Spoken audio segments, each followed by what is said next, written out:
Hello, Ramona. I can't shake the simplest feeling beyond the ghost. We stand on the opposite shore. Hello everyone, welcome back to another Paint With Me chatty video. I hope this video was able to provide you company.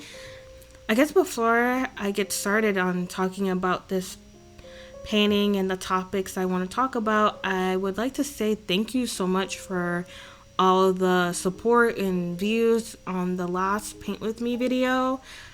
I just don't know why it's so hard for me to express myself. Like, I just want to say I'm just so grateful and I'm so happy that a lot of you decided to click on the video, like it, comment, and if you've come back from that video or you go and watch that video after watching this one, just know that I appreciate you. And I did feel so discouraged about my art during that time, and after putting out that video and making this painting, which is definitely more in my comfort zone and something that I feel very confident in and very happy with how it turned out, I feel a lot better now, and I'm just so grateful for all the love and support that video has gained me, and just thank you so much. Today's video is more of me stepping back into my comfort zone, which is painting strawberries. I feel very confident and comfortable painting this subject.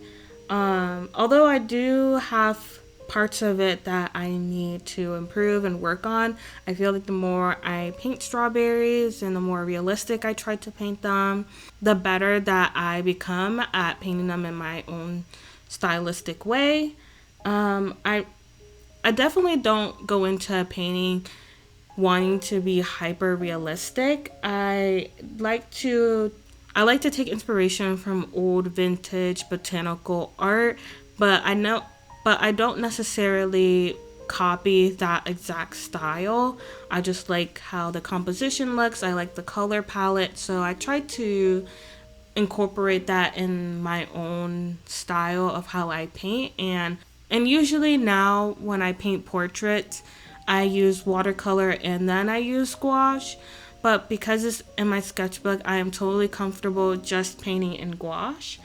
And the one thing that I do struggle with is just reminding myself which step I'm on, especially when it's a subject that I'm very comfortable painting. I sometimes skip around, or I don't remember that I should start from the far left side and work my way to the right side, because the more I rest my hand against my painting, which is a bad habit that I need to work on, but for now it does give me a lot of stability because my hands can get kind of shaky, and the more I paint, the more I remind myself of the little tidbits that I mostly forgot because I haven't been painting for so long. And so the more I've been practicing my sketchbook, the better I've been at reminding myself of those little steps that I need to take. So I definitely do feel like I started on a good note with this painting, and then I did end on a somewhat okay note. I did forget at one point to add the little seed dots to one of my strawberries. I'm not sure if you're going to catch that at the end, but I do fix that after I noticed that I forgot to do it. But I think that was just because I was getting close to the end. This painting did take me a while because it's something I'm comfortable doing, and then I just get into the flow. But I also did give myself a lot to paint, and a lot of it's repetitive, so I did have to cut down a lot of the painting process. I think my favorite part of the painting is the leaves, surprisingly enough. The thing about strawberry leaves, and something that I need to practice, is the leaves that have a lot of tooth to them, like the strawberry leaves. It's very hard for me to conceptualize how to draw the individual little teeth. I don't remember where I heard this from. I think I was watching YouTube video and And one of the things that stuck with me as I was sketching out this painting was starting with big loose shapes and then getting more and more defined as I went. And that's how I tackled drawing the leaves of the strawberry plant, was that I started with a very rough shapes and then I slowly added more and more detail to get the leaves to look at least somewhat close to what the actual strawberry leaves look like. And painting them was so much fun.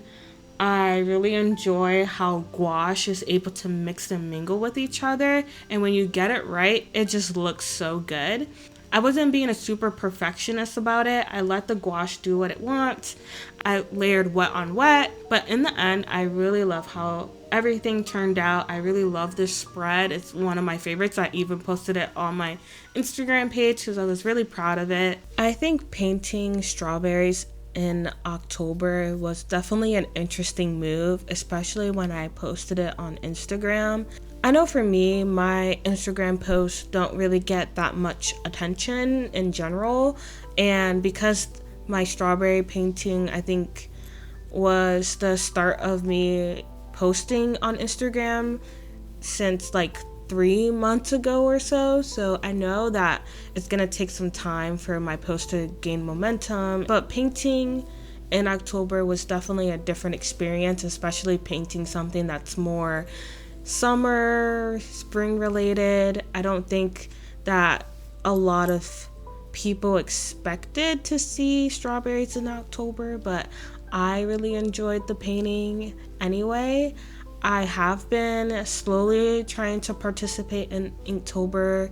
I never been able to make 31 or 30 illustrations before, and I don't know if I'll ever be able to do that. Sometimes during October and these like painting challenges that come up, I do feel a bit left out in the artist community because I very much want to participate and do, you know, the coveted 30 or 31 illustrations and participate in Inktober in that way. But working full time just makes it very hard, and for me it feels very impossible to even achieve something like that.